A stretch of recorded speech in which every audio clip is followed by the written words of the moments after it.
बिहार को पिछड़े राज्य का दर्जा मिलना है तो हमारी नीति क्या है। लाखों छात्र जो राज्य छोड़ करके बाहर पढ़ने जाते हैं, उन्हें बिहार में रोकने के लिए हमारी नीति क्या है। करोड़ों की संख्या में मजदूर गरीब बिहार छोड़ करके बाहर जाते हैं, उनको बिहार में रोकने की नीति क्या है। आज तक बिहार में एक भी ग्रीनफील्ड प्रोजेक्ट का निर्माण नहीं हुआ।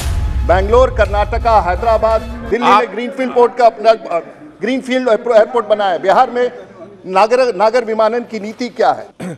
धन्यवाद अध्यक्ष जी। और आपके संरक्षण में एक विषय जो निरंतर उठता रहा और पूरा भारतवर्ष सुनता रहा, मैं आभार व्यक्त करना चाहूँगा बिहार के माननीय मुख्यमंत्री का, जिन्होंने स्वयं इस बात को स्वीकार किया है कि बिहार पिछड़ा है और उनका ये बयान पूरे भारतवर्ष में आया है कि बिहार पिछड़ा है। और मैं स्वागत करना चाहूँगा इस बयान का। और मैं ये भी मानता हूँ कि देश के प्रधानमंत्री भी बिहार के प्रति सचेत हैं और देश की सरकार भी कभी ये नहीं कहती है कि बिहार के विकास को हम छोड़ के चलेंगे और जितनी भी पैसे की ज़रूरत होगी हम उस राज्य को उपलब्ध कराएंगे। ये भी देश के प्रधानमंत्री का मानना है। तो इस सदन की सबसे बड़ी उपलब्धि है कि इस विषय को हम लोगों ने, लेकिन अगर जहाँ निवेश चाहिए वहाँ नीति की ज़रूरत होती है और बिना नीति के कोई निवेश करना संभव नहीं हो पाता, ये सब हम जानते हैं।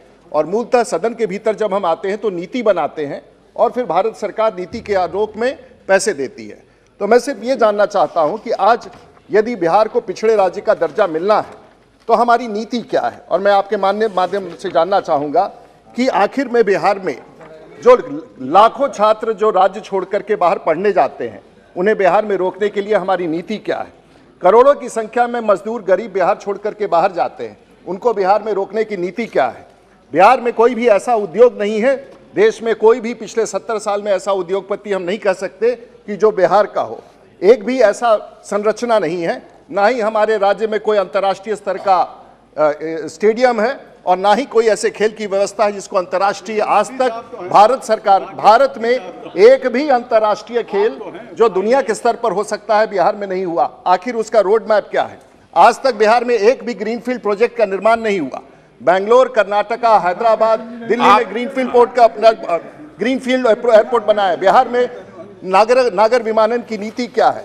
महोदय, अगर इसी प्रकार से हम पूछते जाए, आज सबसे ज़्यादा विश्वविद्यालय में अगर छात्र विश्वविद्यालय के बाहर पढ़ रहे हैं, कोटा आपके शहर में जाके पढ़ते हैं, तो आखिर बिहार में शिक्षा नीति क्या है। पूरे देश में आईटी का क्षेत्र, बड़े बड़े शहरों के बगल में आईटी है, आईटी सेक्टर है, इंफ्रास्ट्रक्चर है, शहरी विकास है। बिहार में उसकी नीति क्या है। हम चाहेंगे कि राज्य सरकार पूरी नीति स्पष्ट करे ताकि बिहार के वैसे लोग, मछुआरे हो, गरीब हो, किसान हो, उनके भाई बात को हम आगे बढ़ा सकें। नीति के साथ निवेश लेकर के बिहार को आगे बढ़ाया जाए, ये मैं आपके माध्यम से राज्य की सरकार और केंद्र सरकार का ध्यान आकृष्ट करना चाहूंगा। महोदय, धन्यवाद।